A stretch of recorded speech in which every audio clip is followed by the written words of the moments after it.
Hermano, buenos días. Hoy día del Señor, enero 13 del año 2019.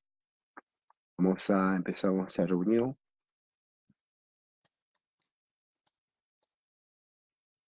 en donde vamos a seguir estudiando entonces el libro de Romanos, en el capítulo 1, y vamos entonces a hacer una oración.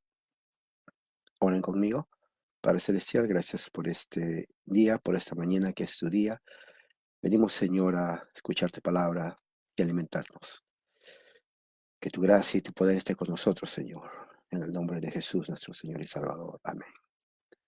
Muy bien, entonces vamos a leer la confesión de Westminster referente a la doctrina de Dios. Dice ahí está, hay un solo Dios vivo, único, que es infinito en ser y perfección, el espíritu más puro, invisible, sin cuerpo, partes o pasiones, inmutable, inmenso, eterno, incomprensible, todopoderoso, el más sabio, el más santo, el más libre, el más absoluto, obrando todas las cosas de acuerdo con el consejo de su propia inmutable y justa voluntad, para su propia gloria, el más amoroso, misericordioso, lleno de longanimidad, abundante en bondad, verdad, perdonando la iniquidad, la transgresión y el pecado. El que recompensa a los que buscan diligentemente y con todo, lo más justo y terrible en sus juicios, odiando todo pecado y quien por ninguna manera liberará al culpable. Esto es lo que dice la Confesión de Westminster en central referente a la doctrina de Dios. Vamos a abrir la Biblia en el Salmo 70. Los que tienen la Biblia, podemos abrir en Salmos 70. La lectura de la Biblia. Voy a poner también aquí.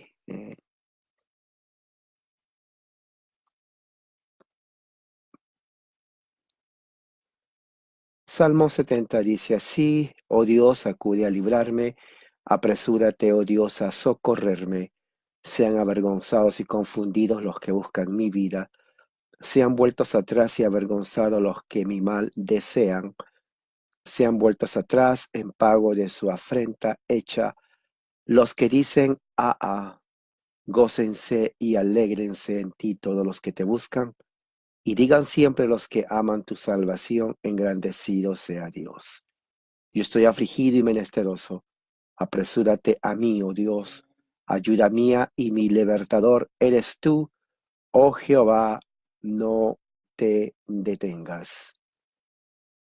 Salmo de hoy, según la palabra de Dios. Vamos a abrir la Biblia en Hebreos capítulo 13 del 18 al 21. Libro de Hebreos capítulo 13 del 18 al 21. Vamos a abrir Hebreos capítulo 13 del 18 al 21.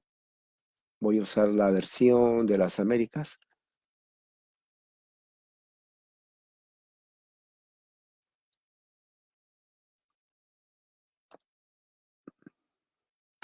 Dice así: orad por nosotros, pues confiamos en que tenemos una buena conciencia, deseando conducirnos honradamente en todo.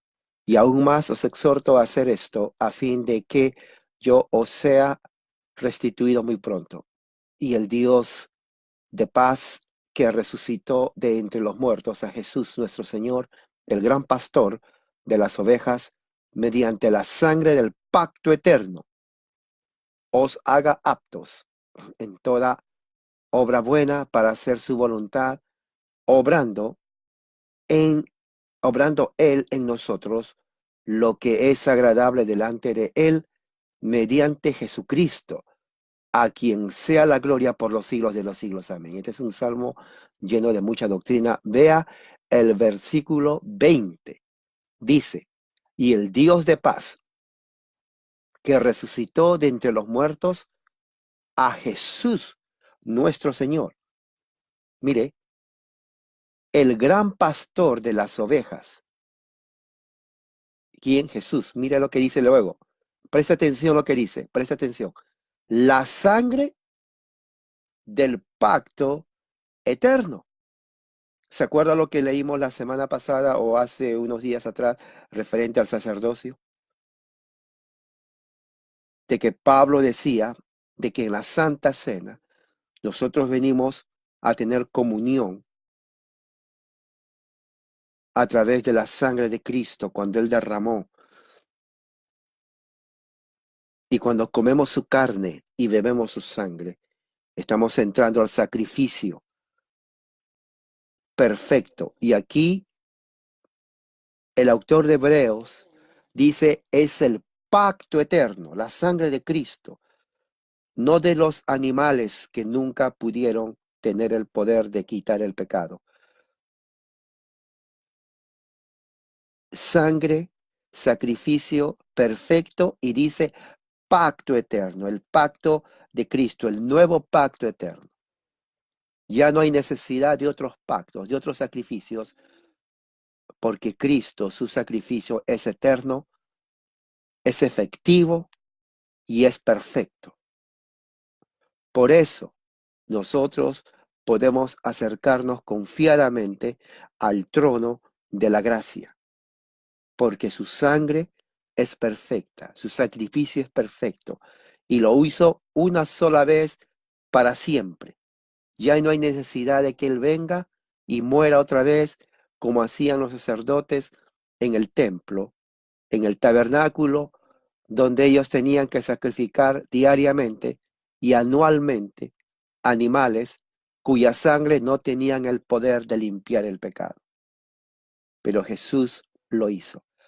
Él es el Cordero inmolado de Dios, perfecto, sumo sacerdote de la orden de Melquisedec, eterno, pero al mismo tiempo el sacrificio perfecto, cuya sangre perfecta, un solo sacrificio pudo, entonces tiene el poder de perdonar los pecados por la fe.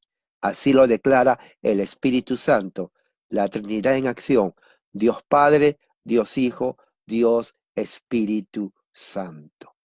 Qué hermoso, ¿no? Qué hermoso. Bien, entonces en este momento vamos a hacer una oración antes de pasar a nuestro texto de hoy. Oremos. Padre Celestial, bendícenos en este momento de acuerdo a tu voluntad y prepara nuestra mente, nuestro corazón para estar concentrados en la exposición de tu palabra. En el nombre de Jesús te pedimos así. Amén. Vamos a abrir la Biblia en el libro de Romanos capítulo 1. Romanos capítulo 1. Vamos a leer la escritura, versículos de 8 al 15.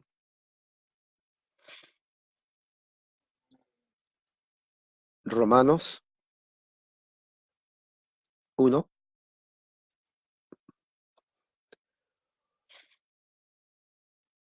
del 8 al 15. Si tiene su Biblia, me sigue. Yo voy a leer la versión de las Américas. Romanos 1 del 8 al 15 dice así, la palabra de Dios. En primer lugar, doy gracias a mi Dios por medio de Jesucristo, por todos vosotros, porque por todo el mundo se habla de vuestra fe. Pues Dios, a quien sirvo en mi espíritu, en la predicación del Evangelio de su Hijo, me es testigo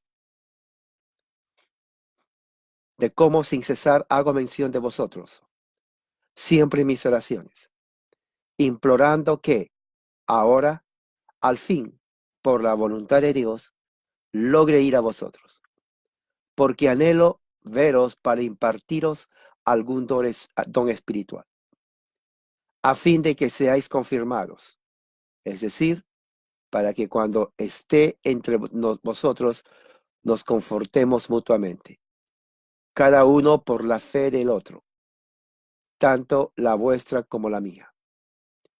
Y no quiero que ignoréis, hermanos, que con frecuencia he hecho planes para ir a visitaros y hasta ahora me he visto impedido, a fin de obtener algún fruto también entre vosotros, así como entre los gentiles. Tengo obligación tanto para con los griegos, para como con los bárbaros, para con los sabios como para con los ignorantes. Así que, por mi parte, ansioso estoy de anunciar el Evangelio también a vosotros que estáis en Roma. Esta es palabra de Dios. Vamos entonces a seguir la exposición de esta palabra que empezamos unas semanas atrás, referente al libro de Romanos, un libro muy profundo. Estamos viendo la introducción, ya vimos la primera vez donde Pablo hace su saludo, se introduce, se presenta a los cristianos que están en Roma, en donde él desde el principio ya comienza a poner las bases doctrinales de la fe cristiana cuando dice acerca de su hijo que fue profetizado en las Santas Escrituras. Las Santas Escrituras es lo que ahora para nosotros es el Antiguo Testamento. En el tiempo de Pablo no había Nuevo Testamento porque se estaba escribiendo la historia. Por lo tanto, el libro de texto en el tiempo de Pablo fue el Antiguo Testamento, lo que nosotros llamamos Antiguo Testamento. Pablo ni los apóstoles conocían las escrituras como Antiguo Testamento, solamente lo conocían como Santas Escrituras, lo cual a nosotros nos da a entender que lo que llamamos nosotros como Antiguo Testamento es las Sagradas Escrituras. Entonces, ese es el lenguaje bíblico, ese es el lenguaje escritural, las Sagradas Escrituras. Los apóstoles usaron las Sagradas Escrituras, que es el Antiguo Testamento en nuestro tiempo, para predicar el Evangelio, para anunciar el evangelio del reino de Dios de Jesucristo a los gentiles. Eso es, por eso Pablo dice que en las Santas Escrituras los santos profetas de Dios anunciaron acerca de este evangelio. ¿Quién es el evangelio? Jesucristo. Pablo mismo dice que Jesucristo es el evangelio, porque dice ahí en el versículo 4, dice acerca de su hijo que nació de la descendencia de David. Entonces veremos ahí, cuando dice su hijo, su divino, David, hombre, Jesús, Dios, divino, humano, Jesús, el Hijo de Dios, Dios mismo, pero también humano porque viene de la descendencia de David. Fue declarado con poder según el Espíritu, Espíritu Santo, Padre, Dios Hijo, Dios Espíritu, las tres personas de la Trinidad trabajando juntos en el plan de redención, de la santidad. ¿No? El espíritu de santidad, o sea, ese Espíritu Santo, como lo declaró por la resurrección, cuando Cristo resucitó, declara de entre los muertos a nuestro Señor Jesucristo. Por medio de Él, de Cristo, hemos recibido la gracia, el apostolado, Pablo, para promover, para decir a los hombres, vengan a la obediencia, a la fe entre los gentiles, entre los griegos, entre los bárbaros, entre los romanos, en todos aquellos que no son judíos, para que vengan al conocimiento de la verdad. Este es el mensaje apostólico, entre los cuales son ustedes llamados de Jesucristo. Jesús nos llama a todos los amados de Dios que están en Roma en ese momento, llamados a ser santos por la santificación, la sangre de Cristo. Entonces, tiene el poder de santificarnos, porque somos llamados a ser santos. Nadie que no es santo no puede entrar en la presencia de Dios. Por eso fue el hecho de el tabernáculo, el lugar santísimo. Solamente aquellos que se santificaban a través de la sangre de animales podían entrar. Hoy en día no tenemos que matar ningún animal porque ya la sangre de Cristo nos santifica. Gracias a vosotros, paz de vuestro Padre Dios y de nuestro Señor Jesucristo. Entonces, después de eso, entra en el versículo 8, dice, en primer lugar. Entonces, Pablo quiere estar seguro de que los cristianos en Roma entiendan.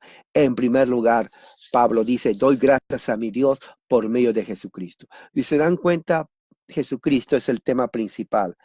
No hay nada que podamos hacer. Nuestra fe está fundada en Jesucristo, la piedra angular.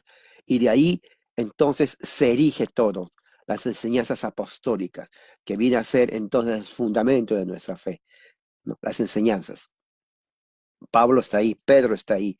Entonces, dice, doy gracias a Dios por medio de nuestro Señor Jesucristo, el mediador, Dios hombre Jesucristo.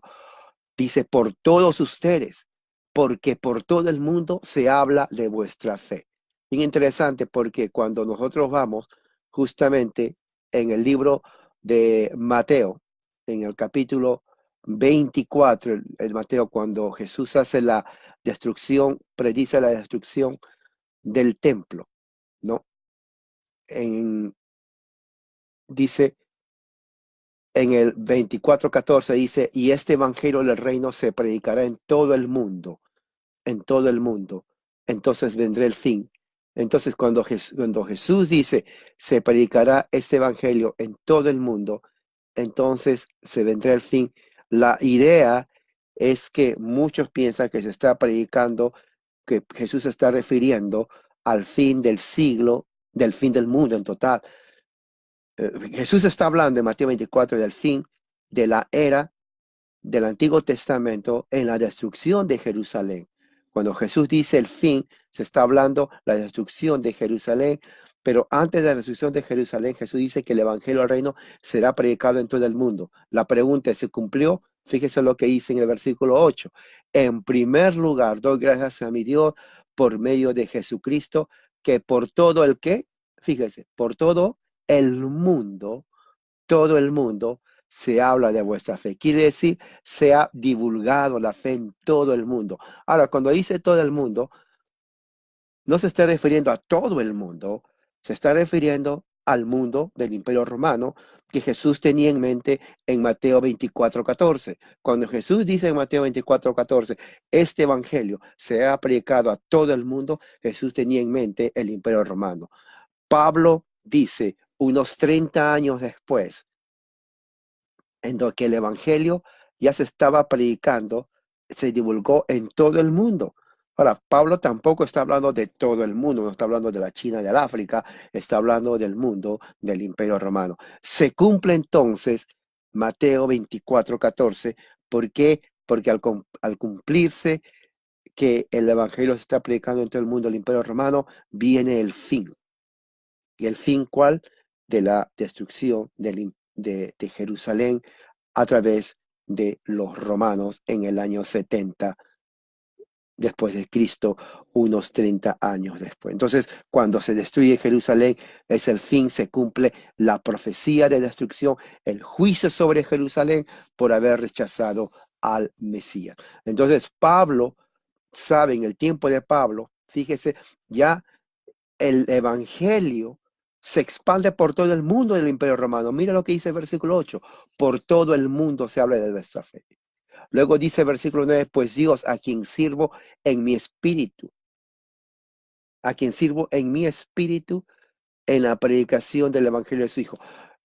Pablo se menciona a sí mismo como un esclavo de Cristo y que espiritualmente él está sirviendo a Dios en su reino, porque el reino de Dios es un reino espiritual. Entonces, Pablo está sirviendo, aunque físicamente estaba viviendo dentro del Imperio Romano, el reino aquí, en donde estaba viviendo y sirviendo, es el reino de Dios. Entonces, Pablo se sitúa a sí mismo dentro del reino de Dios, el gobierno de Dios, y dice, yo estoy sirviéndole a mi Dios en el Espíritu. ¿Cómo lo sirvo a Dios? ¿Cuál es mi función en el reino de Dios? Dice Pablo, en la predicación del Evangelio de su Hijo. Ahora, fíjese que dice el genitivo de su Hijo. El Evangelio no es de Pablo, el Evangelio es de su Hijo Jesucristo. Quiere decir que el mensaje que está hablando es el mensaje que está diciendo arriba. Fíjese lo que dice en el versículo 2, el que ya había prometido por medio de los profetas en las Santas Escrituras acerca de su Hijo, que nació de la descendencia de David según la carne y que fue declarado Hijo de Dios con poder. Jesús, 100% Dios, 100% humano, descendiente del Padre espiritualmente, Dios hecho hombre, pero también humano, de la descendencia de David, del rey David. Entonces, a ese Cristo le da el evangelio a Pablo, porque dice en versículo 9, yo le sirvo a Dios, el Padre, espiritualmente en su reino. ¿Cómo le sirvo yo? Dice Pablo. ¿Cómo Pablo sirve a Dios? Ahí mismo lo dice, por la predicación del evangelio. Por la predicación del evangelio, Pablo está sirviendo a Jesucristo. El evangelio que predica Pablo es el evangelio de Jesús. Él le da a Pablo. Pablo no inventó el evangelio. Él no ideó otro evangelio diferente al evangelio que los apóstoles estaban predicando. Mira lo que dice ahí. Sirvo en espíritu en la predicación del evangelio. Me es testigo. Dios me es testigo de cómo sin cesar, o sea, constantemente hago mención de ustedes. Está hablando a los romanos, que Dios sabe que Pablo incesantemente estaba orando por los romanos. ¿Qué oraba? Versículo 10, implorando que ahora, en ese momento de Pablo, en su tiempo de Pablo, al fin, después de mucho tiempo, por la voluntad de Dios, dice Pablo, logre ir a vosotros. Pablo tenía muchos deseos, anhelos de ir y predicar el evangelio, conocer a los hermanos que estaban en Roma. Pero por alguna u otra razón tuvo impedimento de ir. Ahora, en su carta que le está escribiendo a los romanos, Pablo le dice que por fin, por la voluntad de Dios, dice Pablo, pueda yo ir, logre ir a vosotros. Versículo 11, porque anhelo veros. Pablo quería verlos a ellos, para impartiros algún don espiritual. Pablo quería entonces compartir un don espiritual con ellos. Cuando dice don espiritual, está hablando de una gracia, de la gracia que Dios da a través de sus apóstoles en ese entonces para la edificación de su iglesia.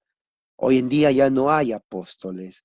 En el tiempo de este primer siglo sí estaban los apóstoles y Dios usaba a los apóstoles para que a través de ellos puedan edificar a la iglesia naciente en el imperio romano, en todo el imperio romano, las iglesias de los gentiles que vinieron al conocimiento de la verdad en Jesucristo.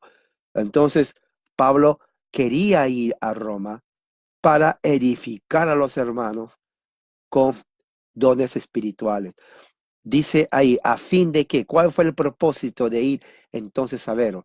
A fin de que seáis confirmados, a fin de que seáis confirmados. Y eso era la misión de los apóstoles. Prácticamente la misión de los apóstoles era ir a ellos para comunicaros algún don espiritual que sean confirmados.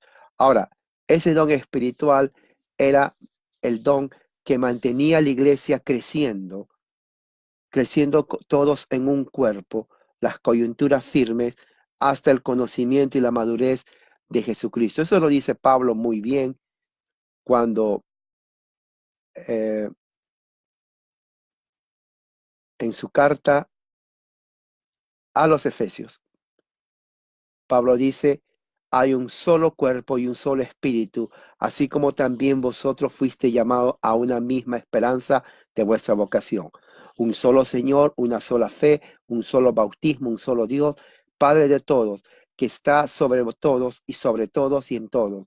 Pero a cada uno de nosotros se nos ha concedido la gracia conforme a la medida del don de Cristo. Entonces Pablo sigue entonces yendo a las iglesias, compartiendo, impartiendo la gracia que Dios le dio de acuerdo a la medida de fe del don de Cristo en los cristianos. Efesios 4 es un texto que tenemos que tener en cuenta porque fue escrito para la iglesia. Dice Pablo, empezando el versículo 1, dice, prisionero del Señor, os ruego que viváis de una manera digna de la vocación con que fuiste sido llamado. Es el mismo mensaje que le está dando y que le quiere dar a la iglesia en Roma. Con toda humildad, mansedumbre, paciencia, soportándoos unos a otros en amor, esforzándonos por preservar la unidad del espíritu en el vínculo de la paz. Hay un solo cuerpo, un solo espíritu, así como también vosotros fuiste llamados en una misma esperanza de vuestra vocación. Una sola iglesia. La Biblia enseña una sola iglesia. Jesús tiene una sola iglesia en donde Él es la cabeza del cuerpo. Dios el Padre tiene un solo pueblo. De aquí viene el concepto universal de la iglesia universal, la iglesia católica en el aspecto universal. No dos iglesias, no 3, 4, 5, 10, 20, 30, 1000 o 1000 iglesias, no. Un solo cuerpo, un solo Señor, dice Pablo, un solo bautismo, ¿no? Una sola fe, un solo Padre, que es sobre todos, es por todos y en todos, la universalidad de la iglesia. Entonces, Pablo está hablando eso y Pablo quiere impartir eso mismo a los hermanos en Roma. Dice, a fin de que por la voluntad de Dios logre ir a vosotros, Romanos 1:10. Porque anhelo veros para impartiros algún don espiritual, a fin de que seáis confirmados, es decir, para que cuando esté entre ustedes nos confortemos mutuamente. Fíjense, cada uno por la fe del otro, tanto la vuestra como la mía. ¿Qué quiere decir eso? Porque Pablo está hablando aquí de un tema de interacción entre cristianos en la iglesia local. Pablo nunca estuvo en Roma y Pablo quiere ir a Roma. Él quiere conocer a los hermanos. Él quiere darles el saludo cristiano, un abrazo, un beso a los hermanos. Pero el versículo 12, ahí está el propósito de su ira. Para que cuando esté entre ustedes, nos confortemos mutuamente. Nos confortemos mutuamente. Y dice, cada uno por la fe del otro, tanto la vuestra como la mía. Y no quiero que ignoréis, hermanos, que con frecuencia he hecho planes para ir a visitaros. Pero justamente cuando dice el versículo 12, cuando esté entre vosotros nos confortemos mutuamente, está hablando prácticamente de lo que es la iglesia, hermano. En la iglesia local, prácticamente Pablo está diciendo lo que es la interacción en la iglesia local, entre hermanos. Confortarnos mutuamente. Confortarnos mutuamente. No divisiones. La división es pecado en la iglesia. ¿Sabía usted eso? Cuando hay divisiones, ese es síntoma de pecado y Dios aborrece eso. Pregunto a ustedes, ¿cuántas denominaciones, cuántas sectas existen hoy en el mundo? Y cada uno no solamente existe, no se llevan en armonía unas con otras. Y no estoy hablando de las sectas mormones, testigos de Jehová, que son heréticas, sino de las sectas dentro del protestantismo, evangelicalismo. No se hablan. Hoy en día, hoy, en este momento, Día del Señor, están que se reúnen en muchas partes, ¿no? Gloria a Dios. Pero lo trágico de hoy es que muchos no se hablan. No se hablan.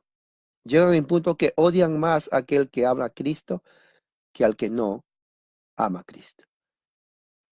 Consideran mejor a un mundano que a uno que es de Cristo, por la sencilla razón de que es de diferente secta o denominación. Claro, muchas de esas sectas tal vez se dividen creando caos y pecado. Ese es el mal. Cuente los nombres de las sectas que usted conoce, donde usted vive. Cantidad. Mi pregunta es, ¿por qué entonces no se unen? ¿Por qué dejan Porque ellos no dejan de ser sectas y se unen haciendo un solo grupo cristiano. Pero no lo van a hacer nunca por el orgullo de sus líderes. Porque cada uno cree estar en la correcta interpretación. No va a haber eso. Entonces, al contrario, va a haber divisiones. Toda la historia de las divisiones de las iglesias evangélicas es eso. Yo he estudiado eso. Es increíble que de un solo grupo se divide en dos por cualquier cosa. Y de esos dos se dividen, se hacen dos. En un tiempo de 10 años hay como 100 divisiones de que partió de una iglesia, porque se van dividiendo. Diferentes nombres, diferente doctrina. ¿Por qué se dividen? ¿Por qué se dividen? Estamos hablando no de 100, estamos hablando más de 20.000 o 30.000 sectas que se han dividido. Y cada uno hoy en día, ahora que estoy hablando, en muchas partes se reúnen según ellos a adorar a Dios, pero se odian entre ellos. Se odian. Entonces, cuando Pablo está haciendo el llamado en Efesios, en el capítulo 4, entonces es una contradicción el espíritu, la enseñanza cristiana de la Biblia con lo que vemos hoy en día. Es totalmente una vergüenza, es una desgracia, es una afrenta, es una burla a lo que la Biblia dice. Y eso es una de las grandes cosas en donde el ser independiente, evangélico independiente o cualquier otra secta por ahí autónoma está creando. Entonces causa confusión y la gente no sabe a cuál grupo ir, a este grupo, el de acá, el de acá, el de acá, el de acá, y es una confusión. Entonces, ¿qué es lo que dice Pablo? En el primer siglo, Pablo ni siquiera tenía esa idea. Pablo habla de una sola iglesia.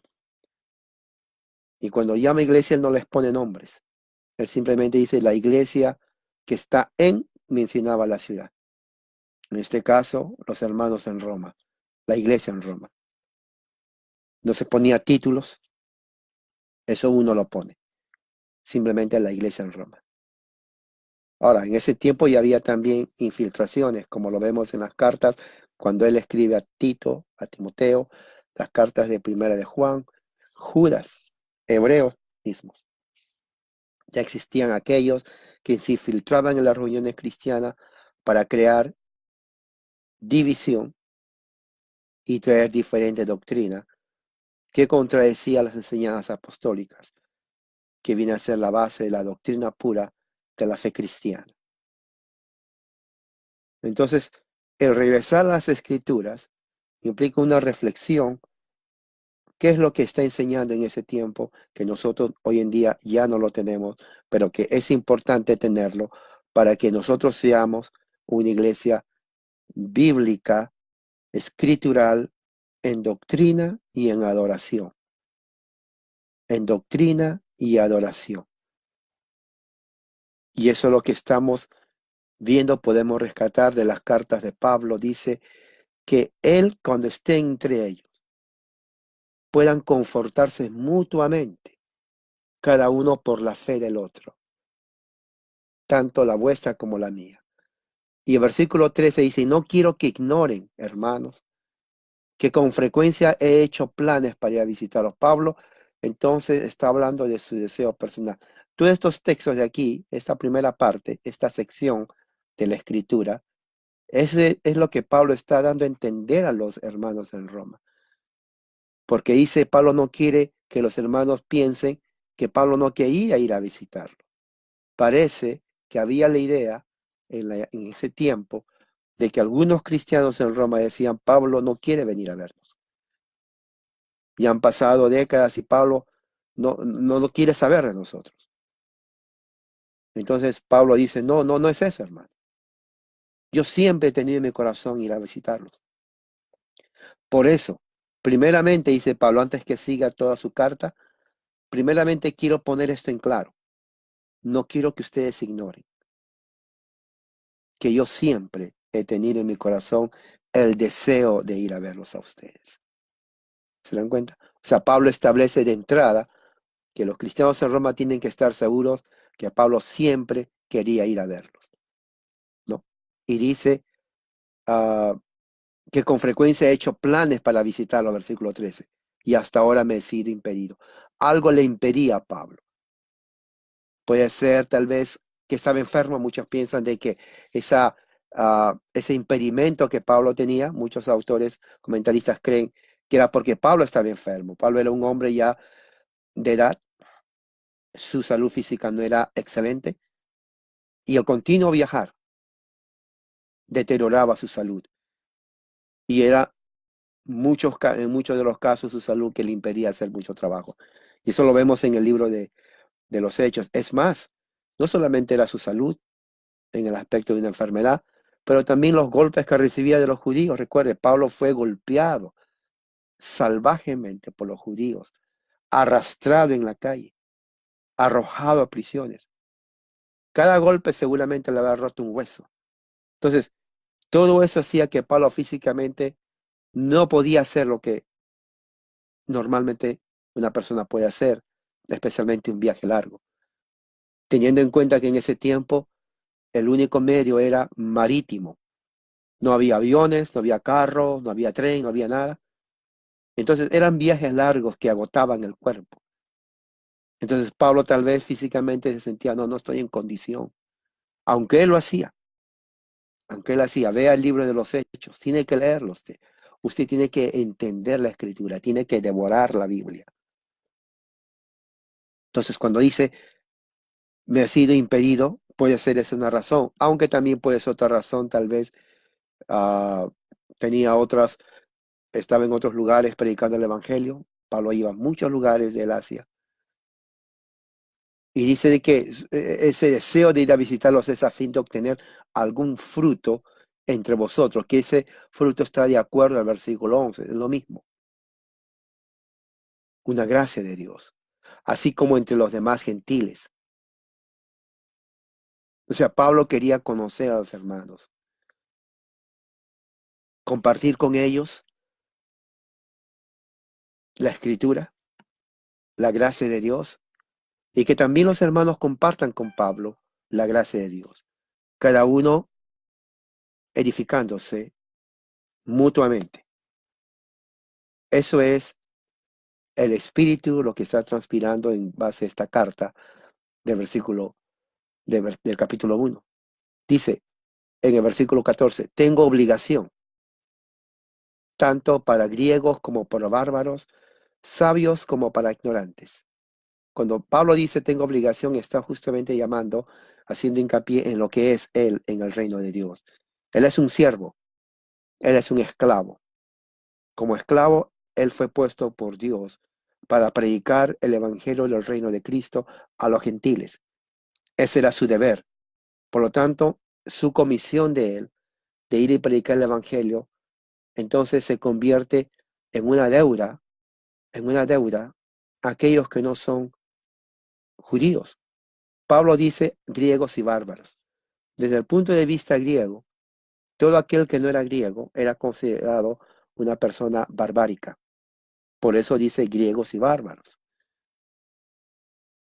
Los griegos consideraban a aquellos que estaban fuera de su etnia, de su raza, bárbaros.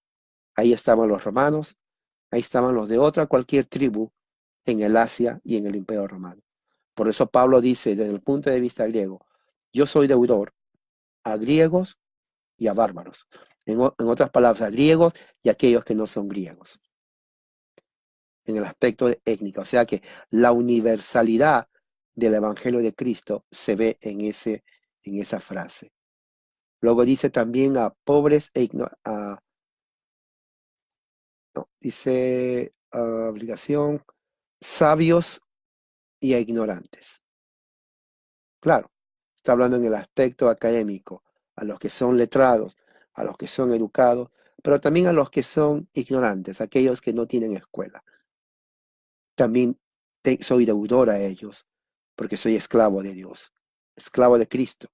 Tengo que predicar el Evangelio a todos los estratos económicos y a todos los estratos sociales y a todos los estratos, diríamos, económicos. No hay diferencia.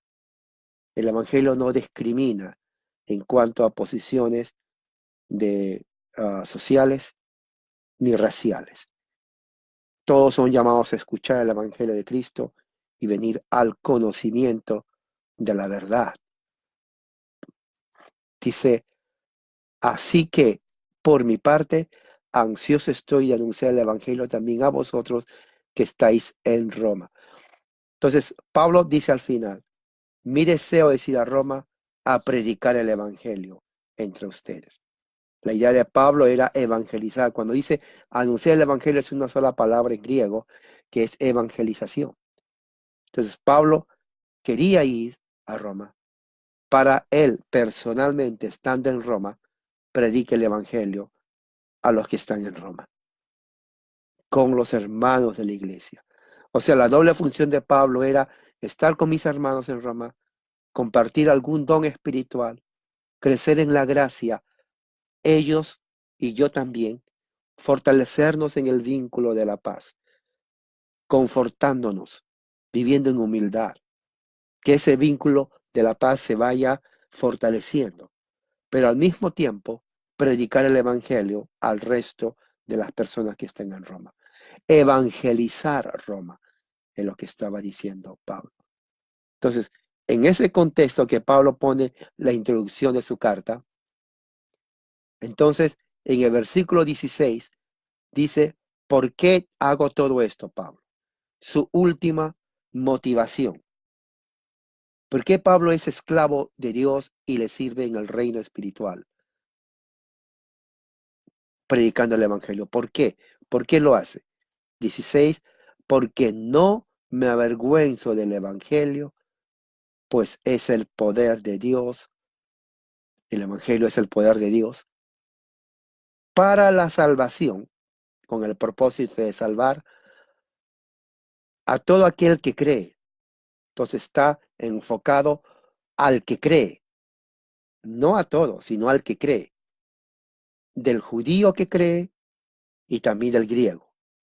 Porque en el Evangelio, entonces ahí explica 17, en el Evangelio, que es el de Cristo, la justicia de Dios se revela por fe y para fe. ¿Qué significa la justicia de Dios se revela? Quiere decir que no hay que sacrificar animales para que la justicia de Dios se revele. Ya no hay que matar animales en el templo. El sacerdote no tiene entonces que degollar a toros, a machos cabríos. Eso ya está en el pasado. Ahora la justicia de Dios ya no se manifiesta así en el viejo sistema del antiguo pacto. Ahora la justicia de Dios se revela por la fe y para fe. ¿Por qué? Y Pablo usa una frase de Habacuc, porque recuerde que las Santas Escrituras son el Antiguo Testamento. No había lo que llamamos Nuevo Testamento. Eso después se consolida unos 200, 300 años después. Durante este tiempo, solamente el Antiguo Testamento. Dice, mas el justo vivirá por la fe, frase de Habacuc. Pablo entendió que la justificación es por fe. Justificación significa estar limpios delante de Dios y esa justificación viene a través del perfecto y eterno sacrificio de Cristo en la cruz del Calvario cuando Él derramó su sangre. Pacto eterno, el nuevo pacto en Cristo. Somos entonces nosotros justos delante de Dios. Ya no tenemos que traer una paloma, un toro para limpiarnos nuestros pecados, sino la sangre de Cristo. Fe en Jesús. Entonces así somos justificados y somos santificados, porque es el propósito de Dios para su pueblo. Entonces, teniendo eso en mente, la próxima semana vamos a expandir versículos 16 y 17. Y luego así vamos a seguir leyendo. Pero eso fue la idea.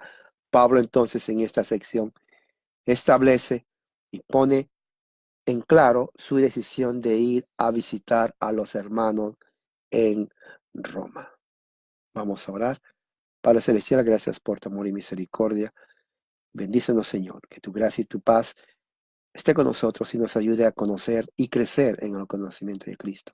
De acuerdo a tu palabra, hoy y siempre. Amén. Que la gracia y la paz sea con todos ustedes, hermanos. Amén.